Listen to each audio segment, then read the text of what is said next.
C'était la veille de Noël. Maman avait fermé le salon à clé et bouché la serrure avec du papier pour que les enfants ne puissent pas regarder au travers. C'est que l'arbre de Noël était déjà là, paré de boules brillantes, orné de chocolat de toutes les couleurs et de belles bougies rouges. Au sommet de l'arbre, il y avait une étoile d'argent, celle qui avait guidé les bergers vers l'étable de l'enfant Jésus à Bethléem. Tout le monde avait déjà vu l'arbre, sauf les enfants naturellement. La grand-mère est venue et a dit « Oh, oh, quel bel arbre de Noël !»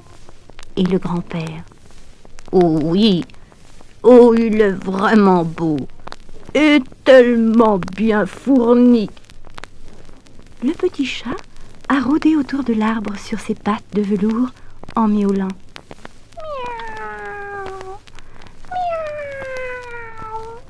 J'aimerais bien grimper là-haut, mais on m'attraperait. Médor, le gros chien, a regardé l'arbre de Noël de ses beaux yeux humides et il a dit « Wouh, wouh, dommage que l'on ait oublié d'y pendre une grosse saucisse. » Même les petits vers, dans la vieille chaise de grand-papa, ont sorti leur tête et susurré « Comme c'est joli !» Oh, c'est ravissant vraiment. Mais il y avait quand même quelqu'un dans la maison qui n'avait jamais vu l'arbre de Noël. C'étaient les araignées. Elles étaient à la cave, toutes tristes et désolées, se promenant sur un vieux tonneau. Et un grand-père araignée commença à se lamenter. Tous les ans, c'est la même histoire. À mon âge, je n'ai encore jamais vu d'arbre de Noël. C'est quand même injuste. Chaque année, on nous chasse et toujours aux approches de Noël. Ils arrivent avec un balai et d'horribles chiffons mouillés et détruisent nos maisons. Ils ne nous laissent même pas la moindre petite fente. Et c'est toujours au bon moment que nous devons descendre dans cette cave humide et sombre. Et pourtant, nous aimerions tellement voir cet arbre. Même les souris peuvent aller le regarder en catimini quand tout le monde dort.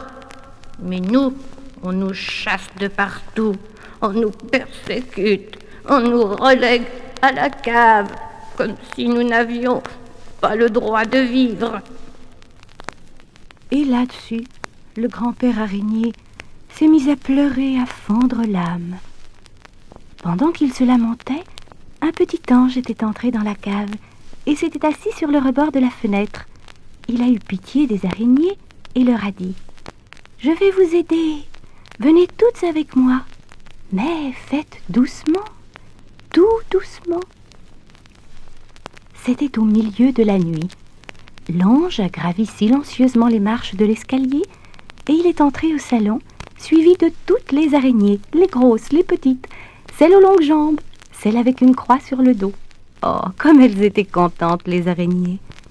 Elles sont montées sur l'arbre de Noël jusqu'au sommet, jusqu'à l'extrémité de chaque branche. Elles ont tout regardé, les boules, les bougies, la petite cloche d'argent, tous les petits objets en chocolat.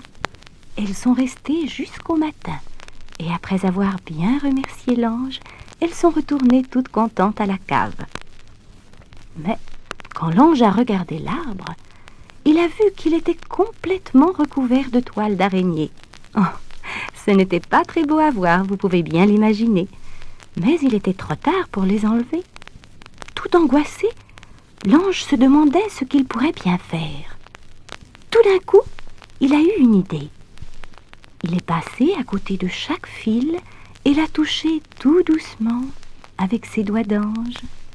Et ils sont devenus tout scintillants, comme des fils de soie d'argent.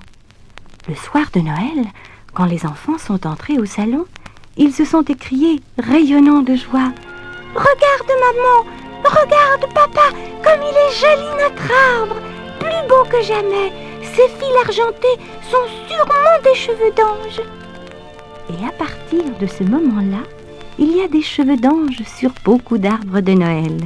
Naturellement, ce ne sont plus des toiles d'araignée, mais de vrais cheveux d'ange.